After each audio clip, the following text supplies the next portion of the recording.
மேடையில் அமர்ந்திருக்கும் சான்றோர் பெருமக்களுக்கும் இந்த பாவனர் கூட்டத்தின் அரங்கத்தினுள் அமர்ந்திருக்கின்ற கப்பலோட்டிய தமிழர் வ.உ.சி. ஐயா அவர்களுடைய பேரன்களை பேத்திகளை,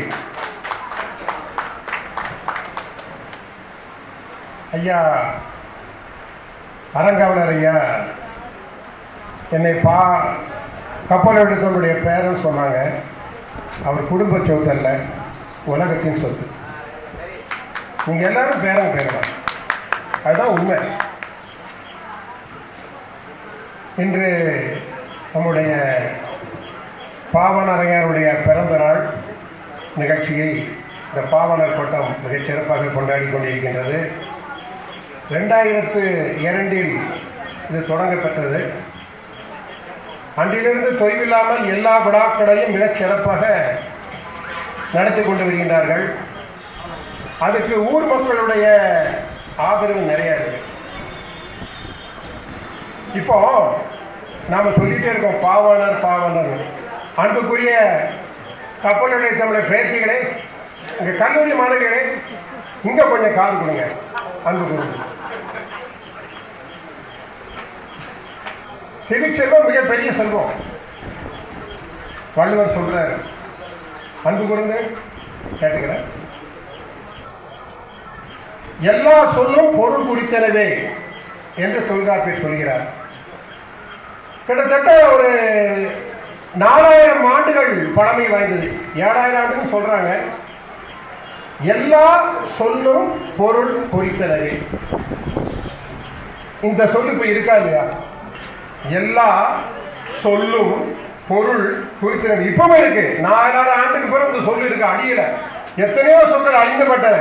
திருக்குறள் படித்தா நமக்கு நல்ல புரியுது, தொல்காப்பியம் படித்தா நமக்கு நல்ல புரியுது. உலகம் என்பது உயர்ந்தோர் பாட்டு, அதுவும் புரியுது.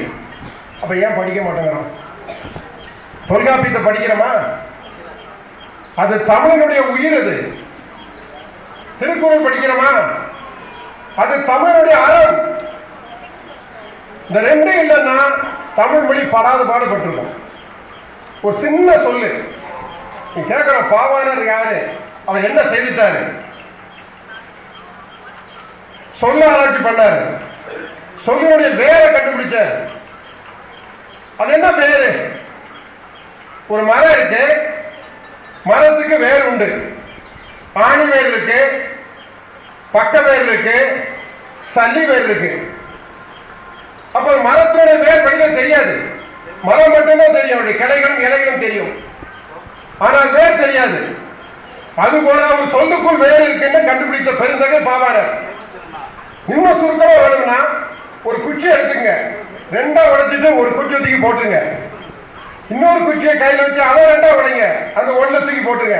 அப்படியே உடைச்சிக்கிட்டு வந்தா ஒரு குறிப்பிட்ட நேரத்துக்கு பிறகு அந்த குச்சியை நீங்க உடைக்க முடியாது. அதுதான் வேர்ச்சொல். ஒரு மொழியை நீங்க சொல்ல உடைச்சு பார்த்தீங்கன்னா உடைக்க முடியாத பகுதி வருதுல்ல, அதுதான் வேர்ச்சொல். எடுத்துக்காட்டுக்கு இரு என்ற ஒரு சொல்லு இருக்கு. அதுல இருந்து பாருங்க, இருட்டு, இருள், இரவல், இந்த மாதிரி சொல்லுது. அதே தான் ஆங்கிலத்திலும் இருக்கு, irregularity. அப்போ மேலை மொழிகள்ல சொல்ல ஆராய்ச்சி பண்ணும் பொழுது அவங்க என்ன பண்றாங்க, இந்த சொல்லுக்கு வேர்ச்சொல் பார்க்கும் பொழுது, உலக மொழியில அத்தனைக்கு சொல்றேன், வேர்ச்சொல் பார்க்கும்போது அவங்க என்ன எழுதுறாங்கன்னா, சிலதுக்கு வேர்ச்சொல் இருக்கு, சிலருக்கு சொல்றாங்க இந்த வேர்ச்சொல் தெரியல, இந்த சொல்லுக்குரிய வேர்ச்சொல் தெரியல. ஆங்கிலத்தில் நிறைய சொற்களுக்கு அப்பதான் போடுவேன், the root of the word is not known. இந்த சொல்லுடைய வேர்ச்சொல் தெரியல. அது மூலம் இங்க இருக்குங்க பாவனர், எங்க இருக்கு? தமிழ்ல இருக்கு. வேற்று மொழி சொற்கள் அதனுடைய சொற்களுடைய வேர்ச்சொல் எல்லாம் தமிழ் இருக்கு சொல்லும் போது தமிழ் எவ்வளவு பெருமைக்குரியது. நமது உணர்லையே, கல்வித்துறையில இல்ல, வழிபாட்டு துறையில இல்ல, நம்ம வீட்டு மொழியில கூட இல்லை. நம்ம பேசுறதுல பாருங்க, 8 o'clock எழுந்திரிச்சு டிஃபன் சாப்பிட்டுட்டு காலேஜுக்கு பஸ் பிடிச்சு போறோம். நாமளே தாழ்த்திக்கிறோம். ஒண்ணுமே இல்லை, நாகாக்க அது ஒன்றை வச்சு மட்டும் 2 மணி நேரம் பேச முடியும்.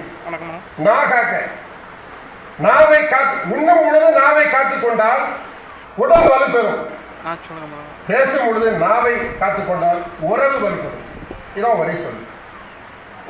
நான் கேட்கிறேன், ஒண்ணுமில்லை, ஒரு சொல்ல சொல்றேன். ஒரு சொல் எத்தனை, ஒரு பொருளுக்கு எத்தனை சொல் இருக்கு பாருங்க.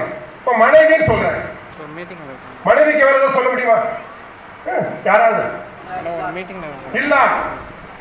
வாழ்க்கை துணை, பெண்டாட்டி, நான் ஒரு சொல்றேன். அந்த சொல்லுக்கு நீங்க இன்னொரு சொல் தமிழ் சொல்லிட்டீங்கன்னா நான் 100 ரூபா தரேன். அறம் சொல்லுவாங்க. அறத்துக்கு நிகராக சொல் சொல்லிருங்க. தர்மங்கிறது முழு பொருளை தரல, அது வடமொழி சொல்லு, முழு பொருளை தரல. அறத்துக்கு அறம் தான். அறத்தை வழக்கத்துக்கு வேற சொல்லி தமிழே கிடையாது, மற்ற மொழியும் கிடையாது. சான்றாண்மை, அது ஒரு சொல்ல விளக்கிறதுக்கு ஜி போப்பு, உங்களுக்கு தெரியும். ஜி போப்பு திருக்குறளையும் திருவாசகத்தையும் ஆங்கிலத்தில் மொழிபெற்ற அந்த சான்றாண்மைங்கிற சொல்ல விளக்கிறதுக்கு 32 ஆங்கில சொல்ல சொல்றாரு. மிகப்பெரிய அறிஞர், பேரறிஞர் திருக்குறள்ல 32 இணைய சொல்ல சொல்றாரு. சான்றாண்மை என்ற ஒரு சொல்லுக்கு இவ்வளவு பொருள் பயந்து சொல்லு. அதான் தொல்காப்பியர் சொல்ல, எல்லா சொல்லும் பொருள் குறித்தனவே. அப்போ மனைவிங்கிறதுக்கு வாழ்க்கை துணைங்களாம் இல்ல, பெண்டாட்டின்னு இருக்கு. ஆனா அறத்துக்கு இல்லை. அந்த அறத்தை விளக்கணும்னா அதை விளக்கிறதுக்கு தான் அறநூல் எழுதினார் திருவள்ளுவர். அந்த அறத்தை விளக்கிறதுக்கு இன்பத்துப்பாலா அறம் தேவை, பொருட்பாலா அறம் தேவை, அறத்துப்பாலா அறம் தேவை. இந்த நூல் முழுக்க அறம். அதனாலதான் அதுக்கு அறம் நூல். அறம் பாடிட்டே இலக்கியங்கள் எழுதியிருப்பாங்க. இப்பேற்பட்ட இலக்கியங்கள் நம்மகிட்ட இருக்கு. நாம தமிழ் வழி கல்வியில படிக்கிறோம். நீங்க எல்லாம் ஆங்கில வழியில படிச்சிருப்பீங்க, சரிதானே? தமிழ் வழியில படிக்க வருத்தப்படாதீங்க, தமிழை படிங்க. நாங்க அதுதான் சொல்றோம், தமிழை படிங்க. பாவோட ரத்தம் ஒவ்வொரு சொல்லியும் ஆய்வு பண்ணியிருக்காரு. படிக்கிறது கொஞ்சம் கடினமா தான் இருக்கும். ஐயா சொல்ற மாதிரியா, யாரோ ஒரு ஐயா சொல்றாங்க, அவரை படிச்சா புரியாதுன்னு சொல்றாங்க. படிக்க படிக்க புரியும். எங்கேயோ ஆங்கிலம் புரியலையா? இதே ஒரு 20 ஆண்டுக்கு முன்னால அலைபேசி நம்ம கையில இருந்ததா? அந்த அலைபேசியில வலை ஒளி இருந்ததா? யூடியூப் பார்த்து எடுக்கதான் செய்யறோம். நமக்கு ஆர்வம் இருந்தால் எல்லாமே நம்ம பயப்படுமோ வசப்படும். வசப்படுங்கிறது தமிழ் சொல்லல, நமக்கு ஆர்வம் வேணும். அடிக்கடி சொல்றோம், குழந்தைக்கு பெயர் வைங்க. தமிழ்ல குழந்தைக்கு பெயர் வைங்க. ஏன் சொல்றோம்? பெயர்ல என்ன இருக்குங்கிற, பெயர்ல தான் எல்லாமே இருக்கு. ஒருத்தர் பெயர் சொல்றான், ஒரு ஜோசியன், 2 ஷூ வரணுமா? நீங்க சுமிதான் கேள்விப்பட்டிருப்பீங்க, வடமொழி சொல்லுதான் பெயரு. 2 ஷூ வரதுனால சுசுமிதான் வச்சிருக்காங்க. ஏதாவது பொருள் இருக்காங்க?